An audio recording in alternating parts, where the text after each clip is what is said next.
So Sharon decided that occupying Gaza was no longer sustainable. Like, it's not happening. But his disengagement plan threatened to rip Israel apart. And then Hamas came to power and everything got a whole lot worse. Hey, I'm Noam Weissman and you're listening to Unpacking Israeli History, the podcast that takes a deep dive into some of the most intense, historically fascinating, and often misunderstood events and stories linked to Israeli history. Yalla, let's do this. Most people's lives are pretty mundane. That's not a criticism. I like mundane. It's a good thing. There's a reason that may you live in interesting times is considered a curse. But no matter how boring, every life contains those occasional flashbulb moments that change everything, that divide your story into before and after, whether for good or for bad. For me, it was my wedding day, which was definitely for good. My wedding day split my story into before Razy and with Razy. I'm now living in year 15 Dabar, meaning with Razy. I can't imagine and wouldn't want a different life. Most of the time, those pivotal moments are private and small. A wedding, a birth, a death, a divorce.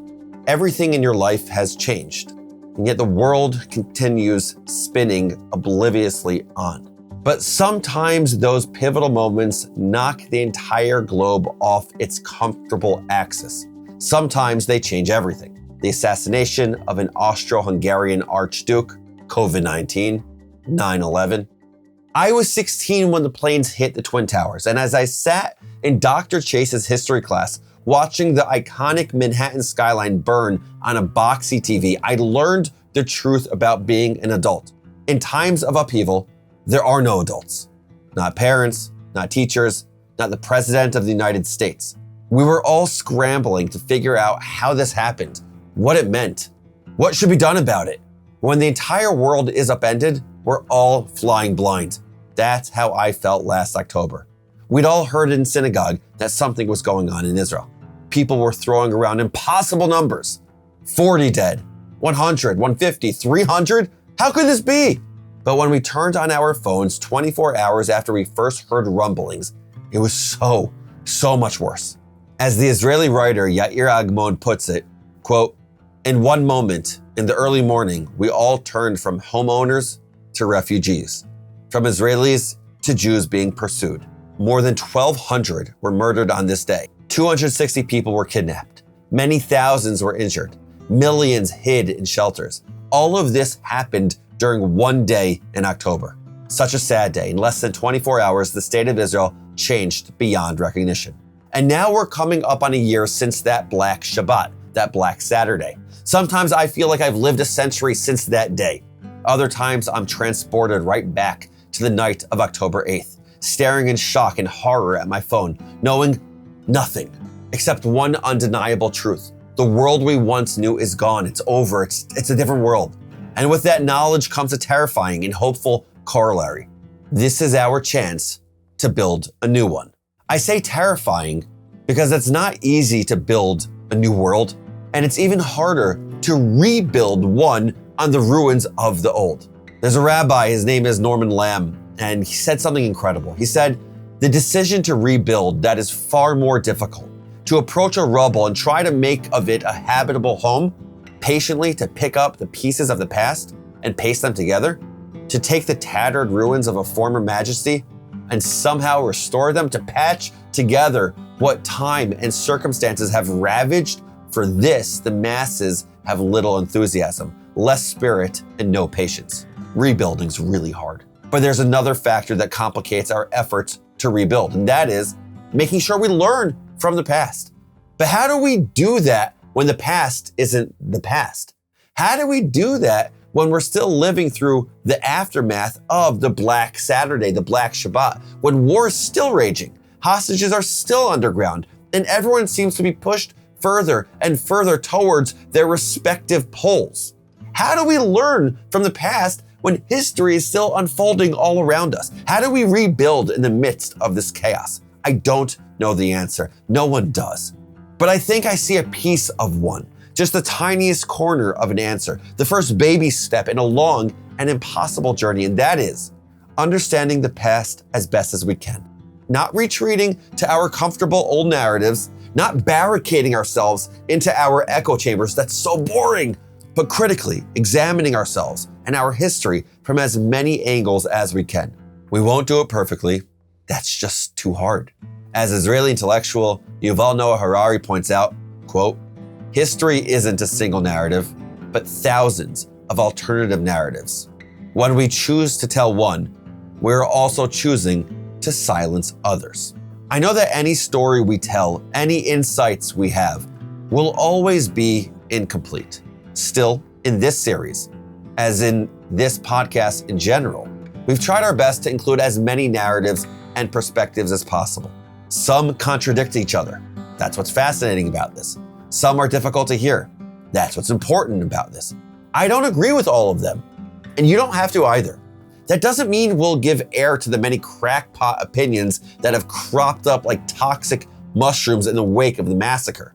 We have to resist any narrative that seems too easy or too black and white. That means confronting a lifetime of painful truths. And that's what this series is all about. This week, in part 1, we'll examine the factors that led us up to this moment. We'll explore life in Gaza pre-1967. We'll trace the rise of Hamas. We'll visit the Israeli kibbutzim, plural for kibbutz, on the southern border and explain the bitter divisions of Israeli society. We'll close on the night of October 6th, the last golden moments of the before. In part 2, we'll tell the story of the Black Shabbat in detail.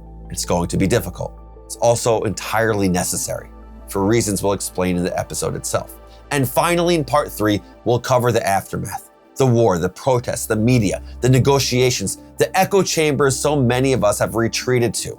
We'll do our best to make sense of a situation that is still unfolding around us. All 3 of these episodes illustrate something crucial about the process of rebuilding.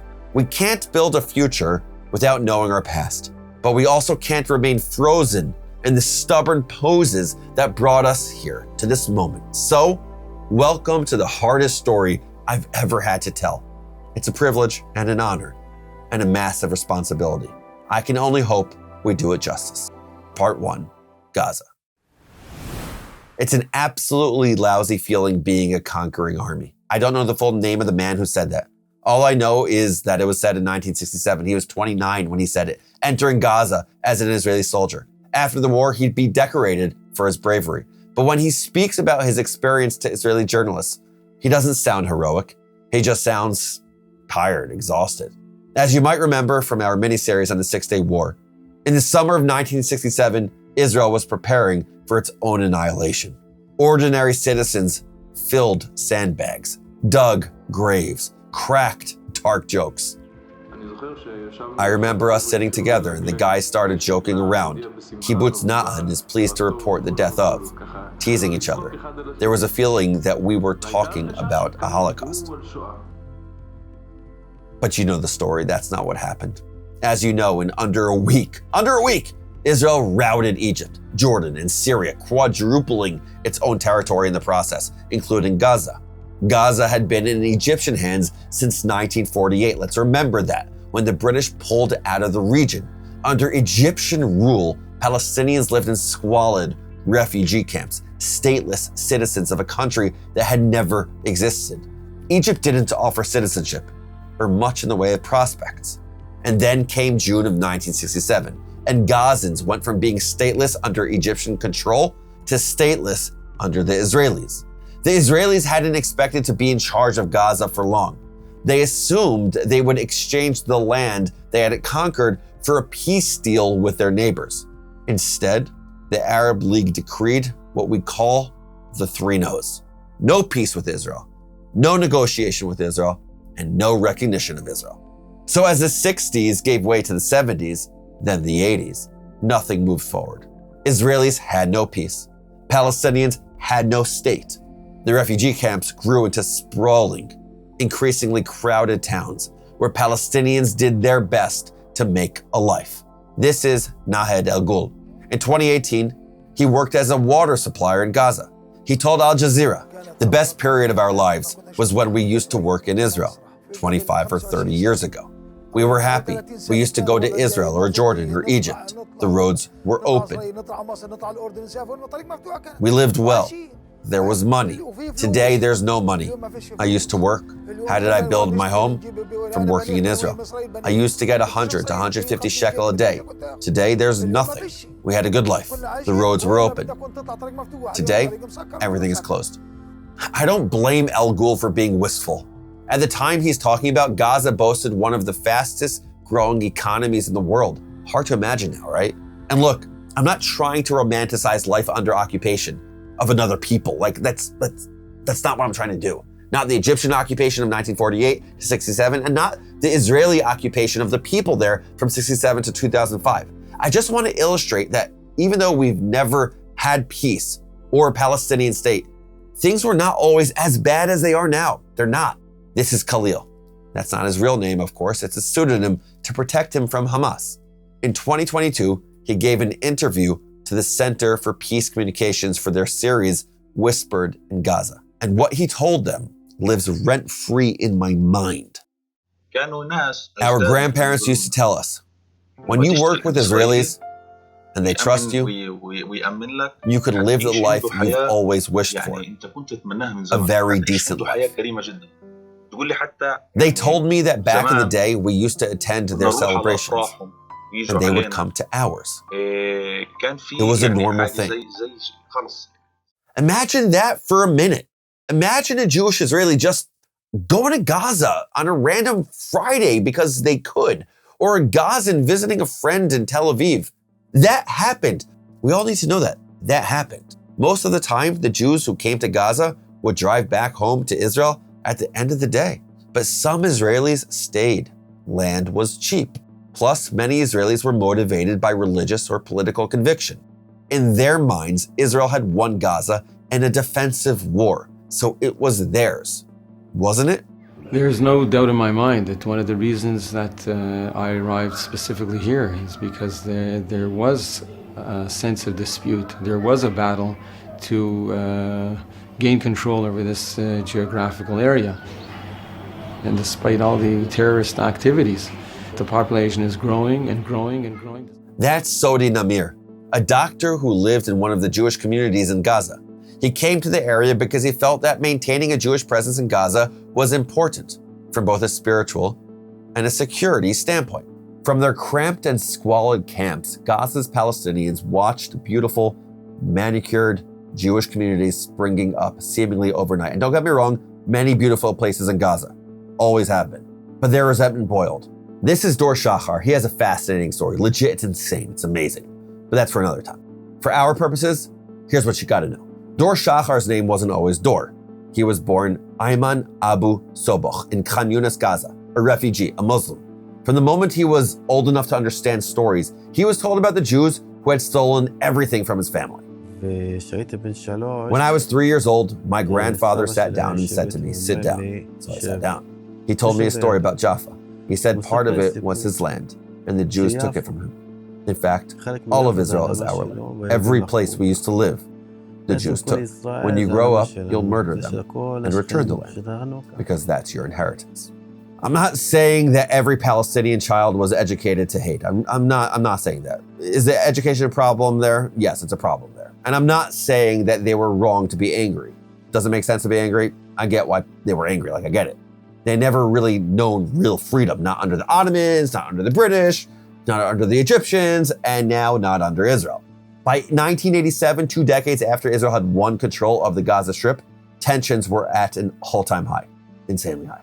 The smallest spark would ignite the whole region, and that's what happened. That spark was a car accident. An Israeli truck collided with a Palestinian car at an intersection in Gaza, killing 4 Palestinian laborers. The Palestinians' rage boiled over. Palestinians had been living under a military occupation of another people for decades now. All the while, Israel was thriving right next door on land that Palestinians saw as theirs. That's how they saw it. From their point of view, Israel had stolen their future. That's how they saw it. So to them, the accident that killed 4 laborers wasn't an accident at all. It was just further proof that the Israelis wanted them gone. So they didn't merely mourn the sudden and tragic deaths of 4 Palestinian laborers. That's not what happened. They started an uprising. What's this uprising? Yeah, you know what it's called. the First Intifada. It had just begun. I won't get into detail about it because we already did an episode on it and it's linked in the show notes, so check it out. I also won't go into detail about the so-called resistance groups that sprung up in the chaos of that bad time, really bad time, of that horrific time. We've already talked at length about Hamas, and there are links in the show notes if you want to learn more about them. For our purposes, the most important thing for you to know about Hamas is this: Israel misjudged them, like totally. Hamas's founder and spiritual leader, Sheikh Ahmed Yassin, was a half-blind, quadriplegic man who had spent years building up Gaza's social fabric, establishing welfare programs, health clinics, and mosques. It's one of the main differences between them and Palestinian Islamic Jihad, whose only goal is to murder Israel. That's like their goal. Hamas does other things besides having that in their charter. So while the IDF kept an eye on him, Sheikh Ahmed Yassin, they didn't consider him a threat, not compared to the secular nationalists led by Yasser Arafat. But most of the Israeli intelligence establishments didn't realize that behind the scenes, he wasn't just building soup kitchens. He was building a movement, recruiting thousands of Palestinians to a life of armed struggle, as they saw it. But Hamas's aims became clear soon enough. Even as Israel held peace talks with Palestinian leaders through the 1990s, Hamas kept up its campaign of terror. Their greatest weapon seemed to be their willingness to die. Article 8 of their original charter. Here it is. I'm reading it to you straight. Here it is. Jihad is its path, and death for the sake of Allah is the loftiest of its wishes. Got it. In other words, Hamas established a new paradigm that Israelis had to learn to confront. Palestinian life was great, but it was nowhere near as great as Palestinian death. This is Ghazi Hamad, a leader of Hamas's political bureau. In late October of 2023, he told a Lebanese journalist, quote, "Will we have to pay a price? Yes, and we are ready to pay it. We are called a nation of martyrs, and we are proud to sacrifice martyrs." I should mention that Hamad left Gaza for Lebanon shortly before October 7th. I guess he wasn't willing to pay that price himself. That was for other people. Ordinary Israelis have never had trouble taking Hamas at their word. And yet a terrifying percentage of the West seems to have forgotten something really important that Maya Angelou said. When someone shows you who they are, believe them the first time. Hamas has been showing the world, through words and actions, exactly who they are since 1987. They did their best to destroy any hint of peace, launching a string of attacks as Israel was negotiating with the PA. The final nail in the coffin of the peace process was the Second Intifada. Much, much more heinous than the First Intifada. Much different. Another Palestinian suicide bomber struck in Jerusalem today, killing at least 6 people and wounding at least 35. A pair of suicide bombings rocked Israel today. The first bomber struck at a bus stop crowded with soldiers outside Tel Aviv. At least 7 people were killed, more than a dozen wounded. Hours later, a second attack killed 6 more people and wounded more than 30 at a cafe in West Jerusalem. Over the course of 5 years, Palestinian terrorists murdered over 1,000 Israelis. Meanwhile, the Israeli army cracked down. The numbers vary, but by 2005, between 3,000 and 5,000 Palestinians were killed in the fighting. At least 1,000 were civilians, according to B'Tselem, an Israeli human rights NGO. But Israel simply doesn't have enough people to sustain an active war for very long. So the Jewish state turned to preventive measures, curfews, checkpoints, high-tech security barriers around the West Bank and Gaza. Security barrier, by the way, is what I call the fence/wall that separates Israel from the Palestinian territories. Many people call it a separation wall. It's another way to describe it. Some like the evocative and provocative apartheid wall. I recognize that it is technically a separation barrier between 2 populations, but its primary purpose was security. Israel didn't build the wall because they hate Palestinians. That's not why they did it. They built it to stop the unending flow of suicide bombers into their territory. They built it because they were tired of burying grandmas and babies and tourists and teenagers who just wanted to go to a club and dance. No matter what you think of it, the wall, it worked. This is a Palestinian Islamic Jihad leader, Ramadan Shalla, speaking to Lebanese TV in 2006. The martyrdom-seeking suicide operations is a strategic option, invented by the Palestinians. It's an option that exists. We haven't abandoned it.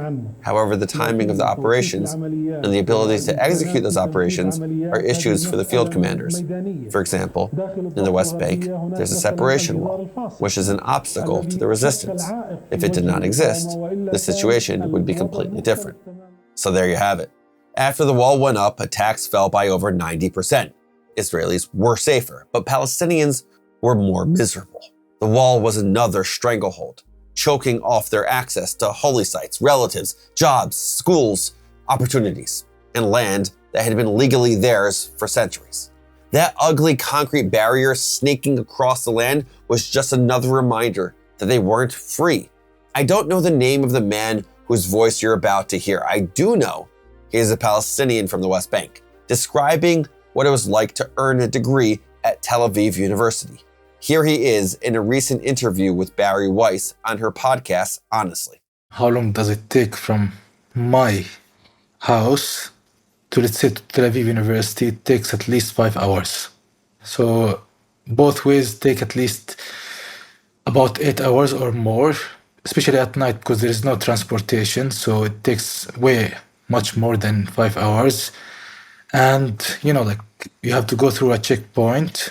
They will take your bags, take everything, and they would search you and they will check your permit and everything's good. You pass the checkpoint, and from the checkpoint, you will take another transportation to another city in Israel. My friends came to visit me during COVID period, and they drove from Tel Aviv to my village where I live. It took them about 1 hour, 10 minutes, something like this, to drive from Tel Aviv and get to the place where I live. And for me, it takes about 5 hours. So this is explains or describe how challenging it is. The wall and the checkpoints were there for a reason. In Israel, security threats are devastatingly real. And as we all saw on October the 7th, even the people you trust can turn around and stab you in the back, literally. But that doesn't mean I don't have a deep and profound sympathy for all the ordinary folks who have to live like this. When you believe, as I do, that most people are good, hearing a story like this just sucks. Meanwhile, as the bombs of the Second Intifada exploded in Tel Aviv clubs and Jerusalem cafes, remember that nearly 10,000 Israelis continued to live comfortably in Gaza. Some commuted to Israel for work, returning at the end of the day to lush communities circled by fences and protected by the Israeli army. We've already released an episode about Gaza's Jewish communities known collectively as Gush Katif. For an in-depth refresher on why thousands of Jews chose to make their homes there, check out the links in the show notes. You gotta learn the whole story of Gush Katif. But their life in Gaza was drawing to a close. Prime Minister Ariel Sharon had a reputation as quite the hardliner, a really, really tough hardliner. Some called him the father of the settlement movement. So it came as a shock, a real shock, when Sharon announced in December of 2003, I was in Israel at the time, that Israel would be withdrawing, in quotes, from certain territories. That's what he called it. The country went into panic. What territories? Why? What was Sharon thinking? What was he thinking? Soon after that initial announcement, Sharon unveiled his plan. Israel would withdraw entirely from the entire Gaza Strip, uprooting the nearly 10,000 Jewish citizens from their homes. He'd also clear out 4 small communities in the West Bank. And now for the million-dollar question, why? Why would he do that? Why would this guy do that? Shortly after the disengagement, Sharon fell into a coma and never woke up. It's actually crazy. We can't ask him about his motivations, I'd love to, and we'll never know how he would react to everything that happened next. But analysts have had decades to speculate about his motivations. Some believe that Sharon withdrew, and this is one perspective. It's good to hear all of them. Sharon withdrew from Gaza because he wanted to get the international community off his back, on his terms, not theirs. By 2005, the Second Intifada had ended, and the world was starting to make noises about renewing the peace talks, resuscitating the idea of an independent Palestinian state. But Sharon wasn't interested in those talks and roadmaps and plans all crafted by outsiders who didn't actually have to live in Israel. He was convinced that there was no negotiating with the Palestinians. It's not happening. And so what he did was what's called a unilateral withdrawal and that would get the rest of the world off his back without offering any other concessions to the Palestinians. Other scholars say no, that defending the Israeli enclaves in Gaza was simply too expensive in every sense of the word. Each year, Israel spent tens of millions of dollars protecting these tiny communities. They paid in blood too. During the Second Intifada, Israel lost more than 200 soldiers in Gaza alone. It was a high price to pay for a territory Sharon didn't care so much about. So Sharon decided that occupying Gaza was no longer sustainable. It's not happening. But his disengagement plan threatened to rip Israel apart. All through that summer, Israelis were bitterly divided, demonstrating and arguing and protesting. Thank God the dire predictions of civil war and Jew-on-Jew violence never came to pass. The disengagement was difficult, it was painful, it was traumatic, it was horrific. It was also, thankfully, broadly speaking, bloodless. In Gaza, the streets teemed with celebrations. Over 70% of Gazans had approved of Sharon's withdrawal plan, hoping it would bring them independence and prosperity. Maybe this was even the first step in the long journey towards a sovereign Palestinian state.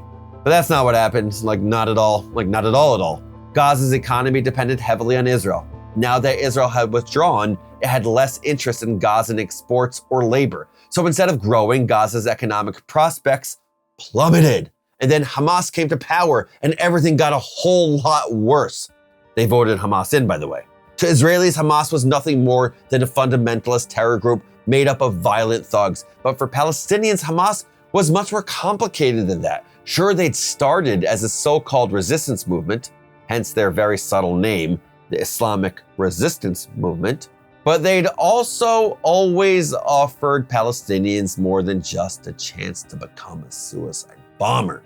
Remember, Sheikh Ahmed Yassin had started out building social, cultural institutions all over Gaza, mosques, medical clinics, orphanages, youth groups, you name it, Hamas was involved. Sure, they'd recruited heavily from these youth groups and summer camps, but they also provided Palestinians with cultural, social, charitable, educational, and religious programs. Along the way, they developed a political wing.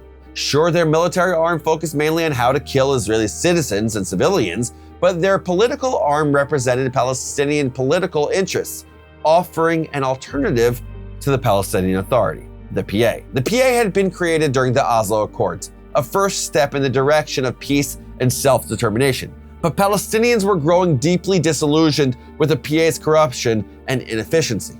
More and more, they turned toward Hamas to represent their social, cultural, and political interests. Hamas had rejected the Oslo Accords and everything they stood for, which meant that for them, the PA had absolutely zero legitimacy, zero. But by 2005, Hamas realized that if they wanted to get anything done, they'd have to participate in the political process, even if it meant legitimizing the PA. So for the first time ever, this is what happened. They participated in the Palestinian municipal elections of early 2005. And to their surprise, they did really well, really well. So when parliamentary elections rolled out around a year later, Hamas ran under the name the Change and Reform Bloc. And once again, they were shocked by their own success. They hadn't expected to win 56% of the seats in Palestinian parliament. But here they were, quote, a resistance organization, a religious movement, and a governing party all at the same time. Did they know how to balance all three of those priorities? Not really, no. It's one thing to run a soup kitchen, very good thing to do, by the way. It's another to actually govern them. But the Palestinian people were ready to give them a chance to figure it out. And here's what most people don't understand. To Israelis, to Jews, Hamas is nothing more than a terror group that wants to kill every man, woman, and child in Israel and every Jew and then establish an Islamist caliphate. And that's true. They really are anti-Semitic. Really. But that wasn't their platform at all. Sure, they were a resistance movement. Sure, they hadn't made a secret of their tactics, for sure. But their platform focused not on how to fight the Israelis, but how to strengthen the Palestinians. They promised to build more infrastructure, to invest in housing and healthcare and schools. They reminded Palestinians of all the charities that they established, all the clinics and mosques and schools.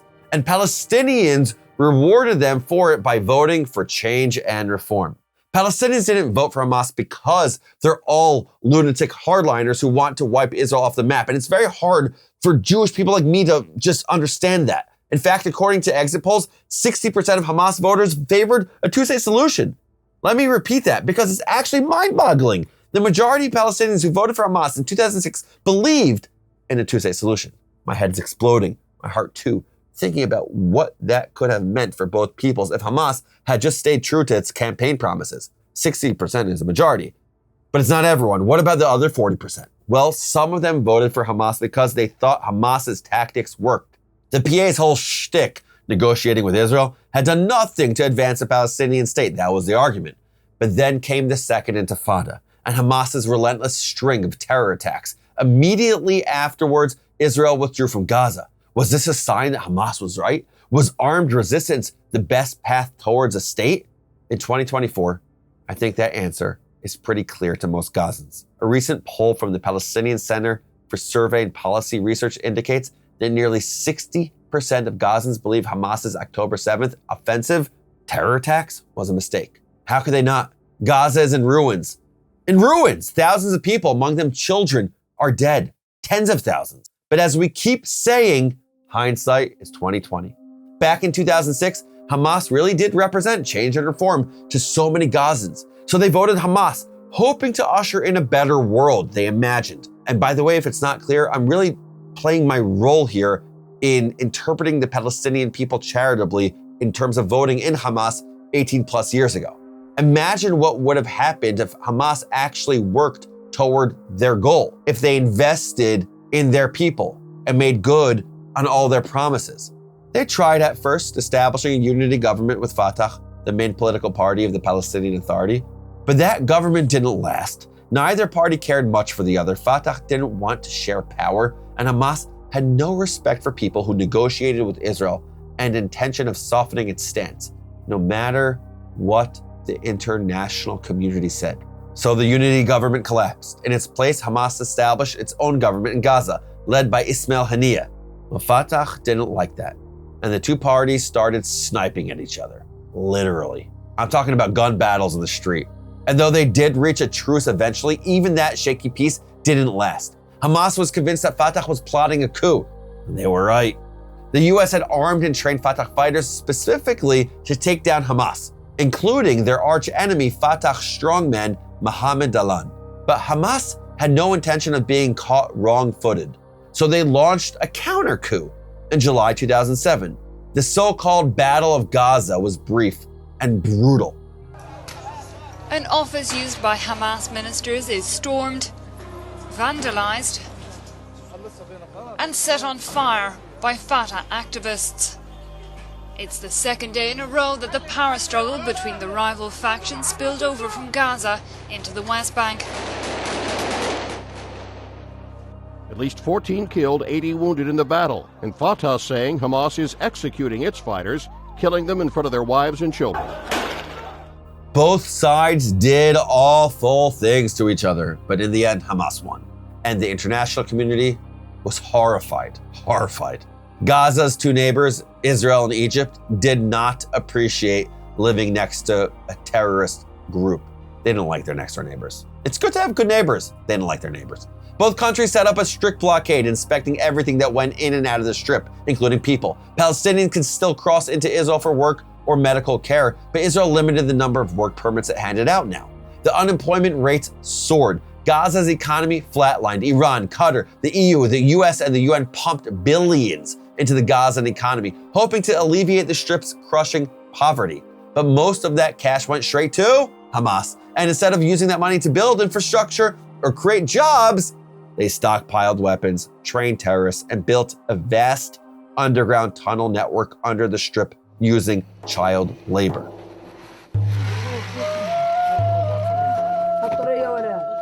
Saeed is 14.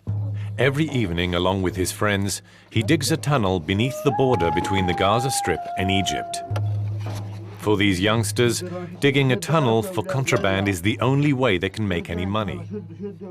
Gaza was extremely poor, and the tunnels were an economic lifeline. Everything came in through the tunnels, from cigarettes to construction supplies to luxury cars for Gaza's wealthy elites. But the tunnels had another purpose. You know it. Smuggling weapons and sheltering Hamas fighters. This is Musa Abu Marzouk, who serves in the Hamas political bureau. He's very clear about why Hamas built the tunnels. Again, when someone tells you who they are, believe them. We have built the tunnels because we have no other way of protecting ourselves from being targeted and killed. These tunnels are meant to protect us from the airplanes. We are fighting from inside the tunnels. Hamas may have started as a social welfare organization, but by the time they took over, they poured most of their energy into the opposite of social welfare. Forget all the rockets they shot into Israel, which of course called down retaliatory airstrikes. I'm talking about Hamas leadership, which siphoned billions of dollars from ordinary citizens, and I haven't heard enough people talk about this. In 2019, young Palestinians took to the streets to protest their government. They wanted jobs, better opportunities, less corruption, freedom of speech. They wanted Hamas out. Hamas predictably crushed them. Osama Khallout can barely sit because he's in so much pain. A young journalist who went to cover the protests happening outside of his house. The hunger protests, as they have been dubbed, have been held all over the Gaza Strip. Osama documented the ones in his neighborhood on his social media accounts and with his camera. Soon after, he says members of Hamas broke into his house, beat him up and destroyed his equipment. He then says he was taken away and tortured for 3 days. I knew the sensitivity of covering such an event, and so I didn't want to cover it. I was criticized for that by my neighbors because I'm the only journalist here. So then I went to cover the event, and suddenly Hamas police stormed my house, beating me up, destroyed my kit, and took me away.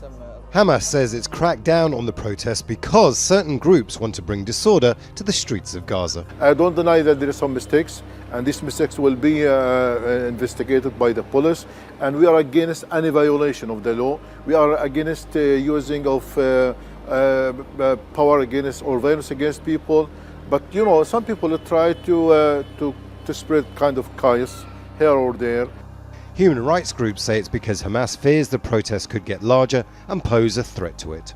Well, even prior to the day announced for the protest, Hamas authorities or the police force in Gaza cracked down on those even who initiated the call on social media.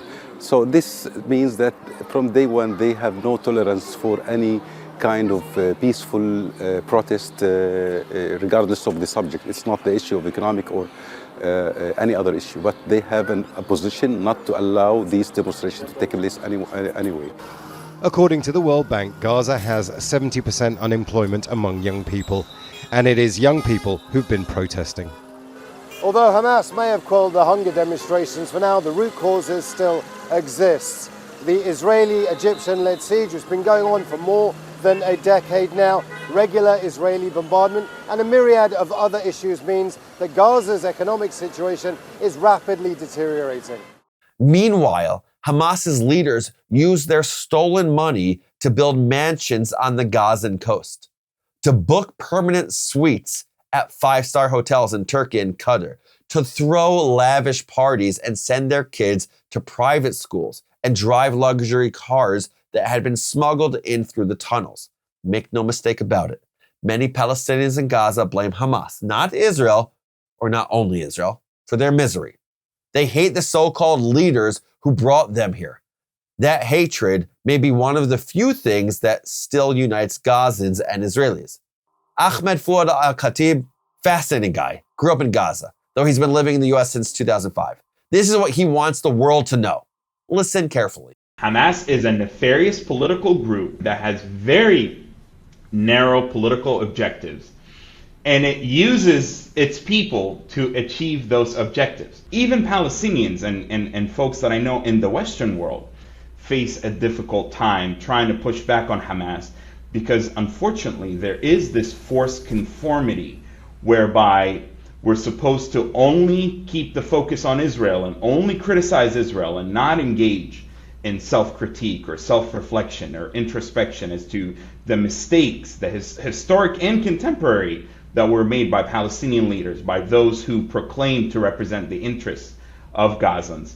And so unfortunately, a lot of people are just reluctant to speak out. Because of course, while Hamas ruined the lives of everyday Gazans, they also found time to punish every Israeli on Israel's southern border. And that brings us to part 2 in our story of the before. Part 2, Israel. The border between Israel and Gaza is 37 miles long. Running along that border on the Israeli side is a region 4.5 miles wide known as Otef Aza, aka the Gaza Envelope. It seems like an arbitrary division, right? Who decides these things? Who gets on a podium and announces, this area, 37 miles long and 4.5 miles wide, will henceforth be known as the Gaza Envelope? It turns out that in this particular case, Hamas decided. The envelope size isn't arbitrary. Today, Hamas has rockets that can penetrate central Israel. But their very first rocket, the Qassam-1, had a range of up to 4.5 miles. So it was the communities within 4.5 miles of the border who bore the brunt of Hamas's early rocket and mortar attacks, who found themselves struggling to get to shelter before impact. The 70,000 Israelis who live in the Gaza Envelope have gone through a lot since Hamas took power next door. The Tzeva Adom sirens telling them a rocket was coming. The mad dash to the bomb shelters, usually at the most inconvenient times. The town of Sderot had even accepted grudgingly its nickname of the bomb shelter capital of the world. If you've been to this southern Israeli town, then you've seen them. Bomb shelters every few blocks, painted with colorful murals. In the playground, these concrete shelters are shaped like animals. Kids climb on them as though they're just one more jungle gym instead of a reminder that a rocket can come whistling through the air at any moment. And when the siren inevitably goes off, Israelis in the Gaza Envelope have 15 to 30 seconds to get to the shelters. They huddle there through the boom of impact, waiting for any secondary collisions. They've gotten good at estimating the distance from the sound of impact. That was 10 meters away. That was right here. And then they leave the shelters and the kids go right back to playing. The adults continue on their way to work or to coffee with friends. Life goes on because it has to. To an outsider, this is insane. It's nuts. But to a resident of the Israeli South, this is just life. A constant limbo between war and peace. Or as Doron Solomon of Kfar Aza put it, among ourselves, we say this place is 95% paradise, 5% hell. What can you do?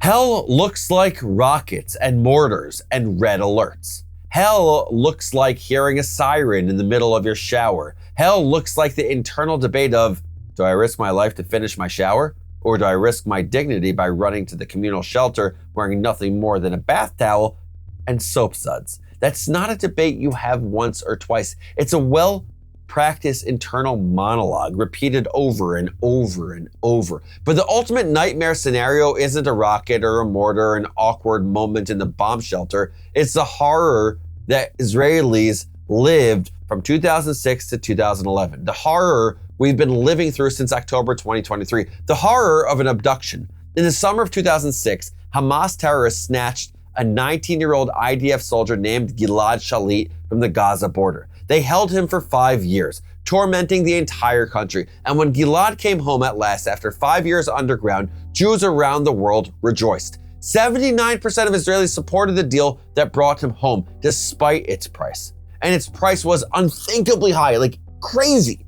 Over 1,000 Palestinian prisoners for one pale, emaciated 24-year-old. People who had planned terror attacks. People with blood on their hands. But for 79% of Israelis, Gilad was their son. And no price was too high to bring a child back home, even if it meant releasing a man serving 4 life sentences for murder. A man named Yahya Sinwar.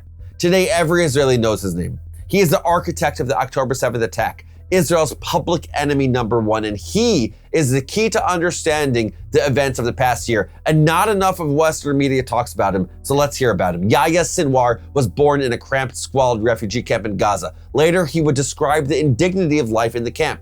The long lines to use the bathroom, the dirt, the hunger, the humiliation. He would say that it was his impoverished childhood that led him to Hamas. But the Israeli authorities had their eye on Sinwar before Hamas even existed. By the age of 20, he'd already served time in an Israeli prison for, quote, activities that challenged Israel's security. By 23, he'd created the Majd, a force dedicated to rooting out and punishing Palestinian collaborators. 2 years later, the Majd would become Hamas's internal police, and Sinwar would earn the nickname, ready for this?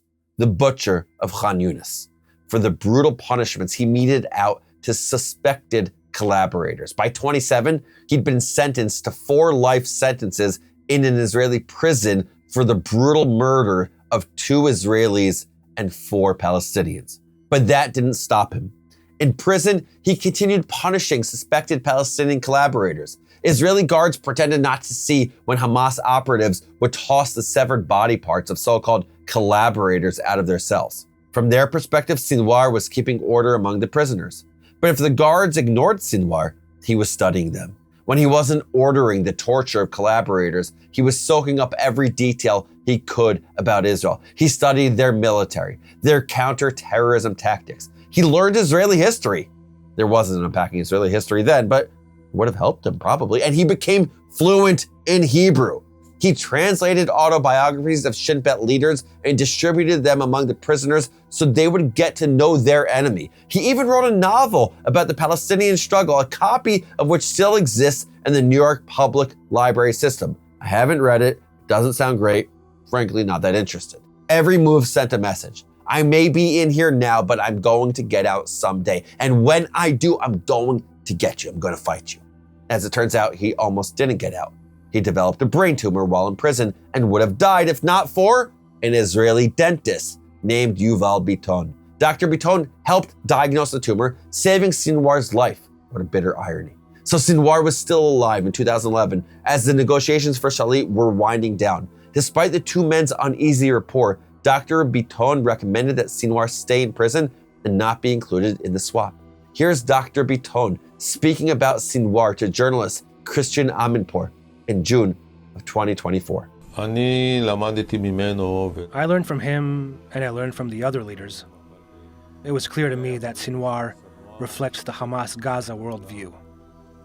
Sinwar told me clearly in 2004 that they would be ready to sign a hudna, a truce, for 20 years because the state of Israel is currently a strong state. But he also told me that in 20 years, he estimates that we will be weakened because of internal struggles between us within Israeli society. And as soon as they recognize that we are weak, they will attack us. Yuval, you said that on the morning of October 7th, you knew immediately who had planned this massacre. How come? Because I know the person who planned and conceived and initiated this criminal attack. I have known him since 1996. And not only him, but the entire Hamas leadership in Gaza. And it was clear to me that this is what they were planning while they were still in prison. And this is the plan of Hamas. It was very clear to me. Again, when someone tells you who they are, believe them. Sinwar wasn't shy about his plans. On the day of his release, he urged Hamas to kidnap more Israelis. And here he is in 2018 outlining the evils of normalization. To those who normalize relations with Israel, I say, from us here in Gaza, they will never get anything but guns, fire, martyrdom, and killing. But by 2021, something seemed to shift. Hamas began to lay low. They appeared to focus their resources and energy on tending to social needs within Gaza rather than attacking Israel. Hamas leadership convinced Israel that they were more interested in obtaining work permits than firing rockets. When Palestinian Islamic Jihad fired rockets into Israel in 2022, Hamas didn't get involved. They gave every impression that they were turning a corner toward, if not peace, then at least a little stability. Now the Israelis aren't dumb. They didn't think that Hamas was suddenly all roses and sunshine and peaches. So what happened? How did Hamas manage to deliver such a nasty surprise on the 7th of October? Part 3, the last 5 years. Israel, 2019 to 2023. Here's the sad and ugly truth about statecraft. Sometimes all you have are bad choices. Bibi Netanyahu had never been a fan of the two-state solution. We know that. Throughout his long career, he'd done everything possible to thwart a Palestinian state. Well documented. Check the links in our show notes for more on that. The only party able or willing to negotiate the terms of Palestinian statehood was the Palestinian Authority. If Bibi didn't want a Palestinian state because he thought it would be dangerous to the security of Israel or whatever reason, he'd have to weaken them. So he bolstered Hamas, who also wanted the PA to fail. Now let's get something straight. Bolstering Hamas doesn't mean supporting their aims or being aligned with their strategy. Some bad actors like to say that. It just meant that Bibi gave Hamas every opportunity to actually rule Gaza. He granted work permits to Gazans by the thousands. He allowed Qatar to pour billions of dollars into Gaza, hoping that Hamas would use them to, govern. In short, he let Hamas continue to exist. Bibi's not a dummy. Stop it. He's not. He knew Hamas was a terror group. But if the price of the status quo was a skirmish every couple of years and rocket barrages every few months, then, well, that was a price he was willing to pay. Israelis had bomb shelters and an iron dome to keep them safe. Plus, they were used to the sporadic violence. Sad, but true. When the lawn gets out of control, you mow it, and then you move on with your life. Plus, the prime minister had bigger fish to fry than some poorly aimed rockets, a quarter of which misfired and landed within Gaza anyway, so pathetic. Politically, things weren't looking good for him. From 2019 to 2022, Israel held 5 separate elections. 3 failed to produce a lasting government, and with every trip to the polls, Israelis grew more and more disillusioned with their whole political system. The 5th election was the charm. Bibi managed to put together a coalition in 2022, but it was a controversial one, full of highly divisive figures. The most famous of these far-right figures is probably Itamar Ben-Gvir, who the New Yorker nicknamed Israel's Minister of Chaos. Coming in second is Bezalel Smotrich, who's made headlines for his controversial views on, well, pretty much everything. His Wikipedia page is a wild ride. Check it out. One day soon, we'll do an episode on Israel's quote-unquote far-right because they're fascinating. It's an eye into something going on in Israel. But for now, what you need to know is that Bibi's legitimization of them tore Israelis apart, especially once Netanyahu proposed a series of judicial reforms that would significantly curb the power of Israel's Supreme Court, which they viewed as too powerful. Oh, and just as a little cherry on top of this, flaming pile of chaos, as all this was going down, Bibi was under investigation for alleged corruption. Sinwar had prophesied that if he waited a while, Israel would be weak, brought low by the massive chasms between its citizens. He must have been so satisfied to watch the country erupt. For 9 months, hundreds of thousands of Israelis took to the streets to demonstrate against their government. Reservists threatened not to show up for military duty. Journalists predicted the end of Israeli democracy. Some citizens began to talk about leaving the country. The defense minister warned that Israel's enemies were paying close attention, that the internal chaos would have far-reaching implications for Israel's security. He was right. The day the judicial overhaul passed in the Knesset, the leader of Hezbollah remarked, quote, "Today in particular is the worst day in the history of the entity," meaning Israel. As some of its people say, this is what puts it on the path of collapse. Fragmentation and disappearance, God willing. There it is. Israel's enemies had been watching carefully. They'd predicted that sooner or later, the country's widening divisions would rip it apart at the seams. Iran even has a countdown clock to 2040, the year they claim Israel will cease to exist. God, Iran, why are you so obsessed with Israel? But as ridiculous as that clock is, and it's ridiculous, Israel's enemies were onto something. The proposed judicial overhaul was deeply unpopular, depending on who was asking and how they asked. Only 20 to 30% of Israelis supported the reforms in total. The Jerusalem Post reported in February 2023 that over a third of Israelis believed the reforms would lead to civil war. Nearly 2/3 predicted they would result in some kind of violence. The streets of Israel were soaked in anger. Moments after one of the most contested laws in the country's history was passed. Anti-government protesters were being blasted with water cannon, and the rage towards Mr. Netanyahu, or Bibi, was boiling over. This is my country, and Bibi kidnapped our citizen, and it's not supposed to be. We need to be here. I serve in the army. I have 3 little boys, and I want to continue to stay in my country. The opposition leader, Yair Lapid, even gave a press conference claiming, "There is no prime minister in Israel. Netanyahu has become a puppet on the strings of messianic extremists." Yikes. When the first reform passed, the opposition parties walked out of the Knesset yelling, "Shame, shame." They say that a lot in the Knesset. The president of Israel called the situation a nightmare. In my nightmares, I never thought that I will hear words, even if it's a small minority of people, such words. I heard alarming rhetorics. I heard real hate, deep hate. I heard people from all sides that, God forbid, there'll be bloodshed in the streets, but they're not shocked anymore.